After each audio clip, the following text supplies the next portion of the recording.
Hey friends, this is Alex from Vulture Culture, and this is my blog for February. To get started, first I wanted to mention the Vulture Culture Bandcamp page, which is vultcult@bandcamp.com. And here you can get all of our music, and the first EP that we're putting out, Dreamscapes, I've just uploaded. And it's really cool because you can listen to all of the music here.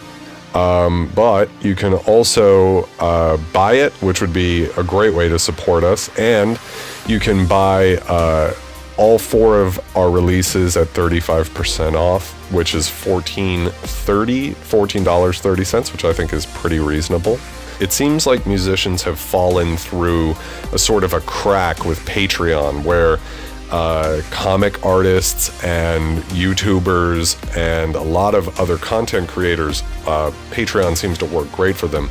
There's something about the musician format where, unless you're making a lot of music videos, which I hope we do some music videos, but they're not the easiest thing in the world to make on a budget, it doesn't seem to have worked out on Patreon that there is a good way to get to share with that platform versus Bandcamp's great. I mean, you can search by genre and even micro genre. Like if you want to find a doom metal track, which I guess isn't even that much of a micro genre nowadays, but you can search micro genres within that. And there's such a community and a culture of trying to make sure that the artist is getting paid for their work, and I think that it's just a really great thing.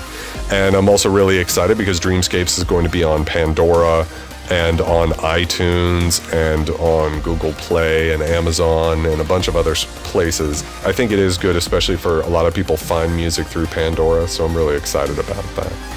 My last vlog was kind of talking about how InAeona inspired me to start Vulture Culture and really commit myself to making music. Maybe a couple of weeks after I uploaded that vlog, Bridge, the lead singer of InAeona, messaged me on Facebook and said, hey, we want to do a gig in South Florida. So I'm putting together a gig with InAeona and Miss FD, who is the biggest synth pop artist in South Florida. It was very kind of her to do this gig. Me and her were on Sayavia. I think I'm probably pronouncing that wrong actually, but Sayavia's most recent record, 7 Sorrows, 7 Stars. I did a remix of a song they did together, and so it's just very cool that she's going to be on the lineup too. And the other group that I had to have on this lineup was Pandora Black. They're a sort of dark wave sort of thing. They're sort of like Dead Can Dance meets Depeche Mode. Really cool, really amazing band. And I found a new group called Skoros. I don't know if I'm pronouncing that 100% correctly, but they're from Lake Worth, which is my zip code. And I had no clue they were an industrial band, sort of like an industrial rock infused type project. It's going to be at American Rock Bar on February 13th. It would be so cool if anybody was watching this video, if I saw you there. It would be really neat, and not even just for me. I mean, really, the lineup is just incredible, and I'm excited to just be involved with it whatsoever. Back to Dreamscapes for a minute.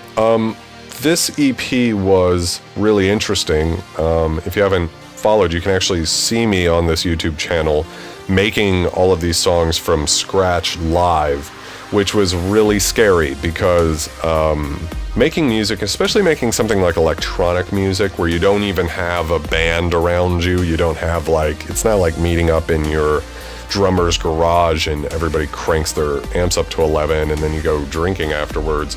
It's like an extremely introverted sort of process. And so to open that up to the world and be like, people are going to see me making mistakes, left and right, was a little scary, but it actually kind of created a unique sort of atmosphere for this EP, and I think it really focused on what I've been trying to work on within myself, which is perfectionism. And perfectionism is an interesting thing because on one hand, I think there's probably more than less music could use a bit of perfectionism. Artists that actually really care about how something comes out versus just being like, well, I made it, so it's good. It seems like quite a lot of music nowadays is just pretty ego-driven, and people aren't really being as precise with what they're doing as they used to.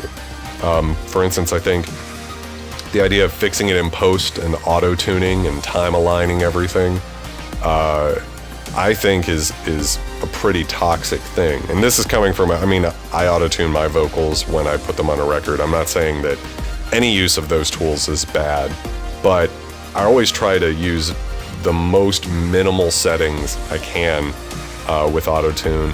And in a weird way, I'd like to not use it at all, but kind of one of the things that sucks about auto-tune is that we're so conditioned nowadays to hear the sound of auto-tune that is like any waver in pitch sounds bad. And I think that's what's kind of horrific about what auto-tune has done to music, or the overuse of auto-tune, which is inevitable when you create a tool that powerful that people are going to overuse it, is that it has set our threshold for what sounds good to a completely bizarre place. The best artists in the world are auto-tuned on their records. That should make someone pause and say, wait a second, what are we doing here? What are we trying to turn this sound into? I'm not even against the T-Pain effect, where a lot of rappers like super auto-tune their voice so it has that robotic sound. Or I'm not even against, a lot of the times what people say when they're complaining about auto-tune is they talk about the fact that certain artists shouldn't even be artists. Like, they can't even sing well enough to even be passable on a record, but they're really attractive, or they're really whatever it is that's marketable at the given moment. Usually it's sex appeal, but also they're edgy or whatever, and they can't sing at all. And yet, because of auto-tune, it's enabled those people to become superstars. I'm not even upset about that, though, because I think it's kind of like Photoshop, where people know the covers of magazines are Photoshopped to high hell. I think people know that Kesha is auto-tuned to high hell. I don't think anybody thinks that Katy Perry isn't auto-tuned, right? Maybe people do. Maybe I'm being naive here, but I actually think, especially millennials, they get it. They're like, this isn't about the song being like super honest and raw. It's about it sounding as awesome and huge and as unreal, perfect as it can, for better or worse. So I'm not even upset about that. What I'm upset about is the fact that this threshold for human variation has been cranked to such a narrow place. I am a defender. I can't stand anybody who's like, we should not use auto-tune at all. It's, at the end of the day, it's a useful tool for certain circumstances.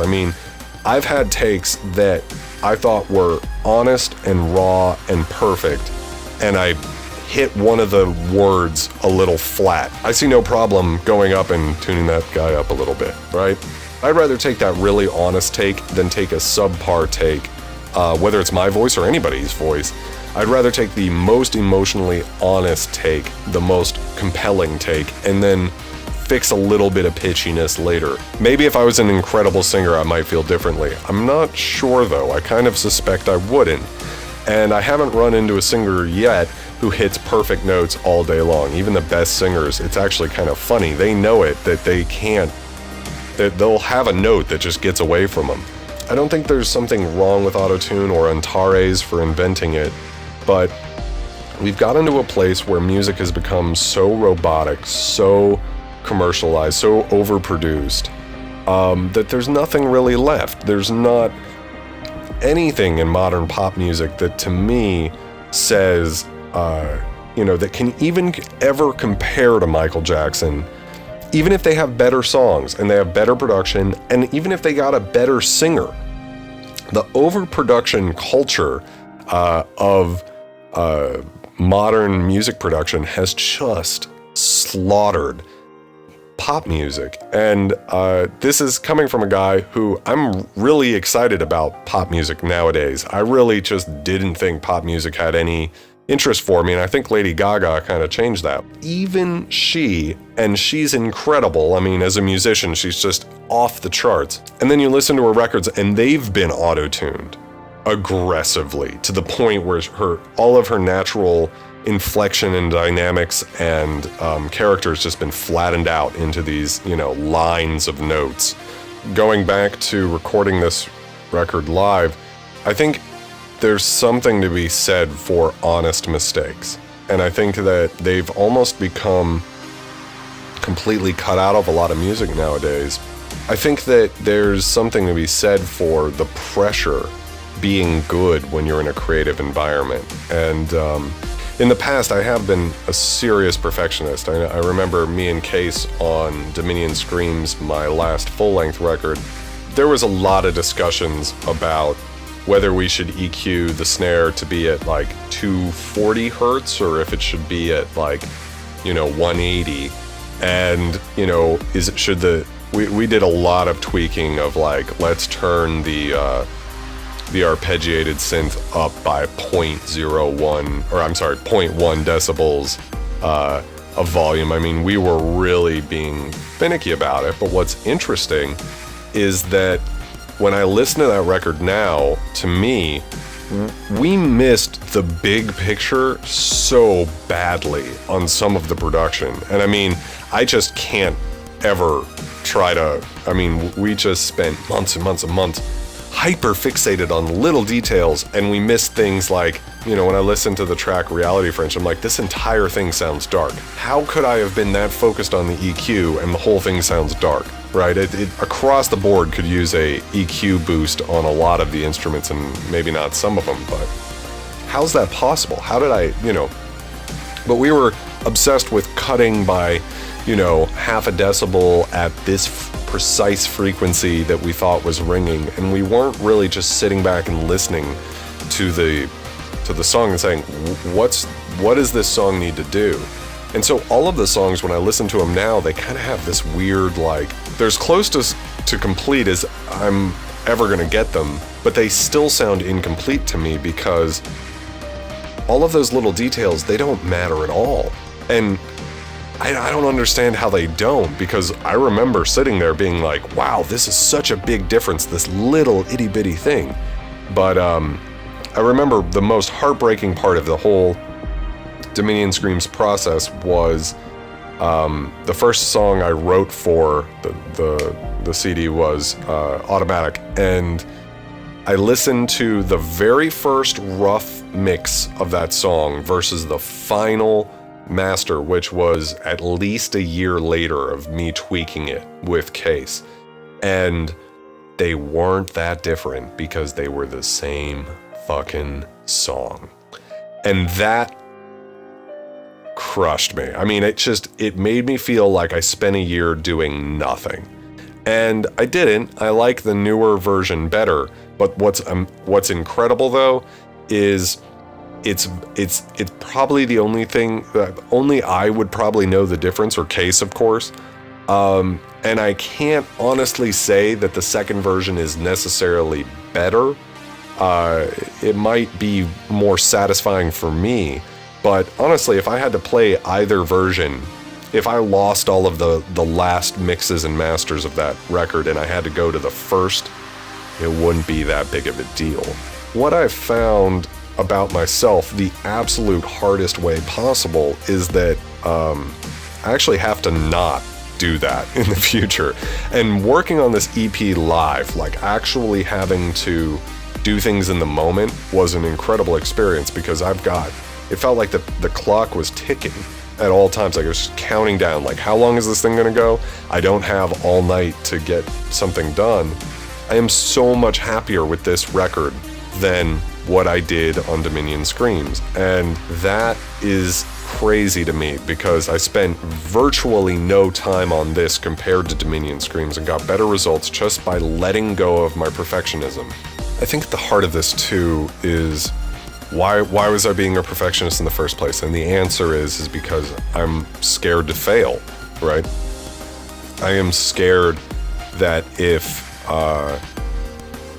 it's not perfect when I release it, people aren't going to like it. And I think, you know, in the last video I sort of touched on that my goal this year is to share my music with people. I've been so kind of paralyzed by a fear that, hey, if I don't get that hi-hat to be perfect, right? If it's not perfect, people aren't going to like it. And what's funny about that belief that I've kind of come up with over the years is it's not how I feel about other artists. I mean, there's plenty of records that when I listen to them, I'm like, wow, someone did a terrible job EQing that snare drum or something. And it doesn't change anything. For being a guy recording this in my bedroom, you know, it's not bad.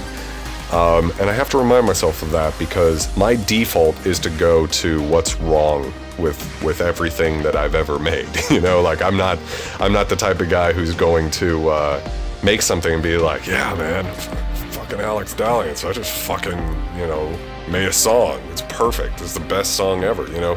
I don't think that way. I have to learn how to let it go, and I haven't figured it out yet. I mean, if anybody in the comment section, actually, the number one thing you could do for me is just share your own experience or share your lessons learned about perfectionism and about what has helped you with this, if you're a recovering perfectionist like I am, or if you think that there really is a case to be made for perfectionism. I think there is to a certain extent.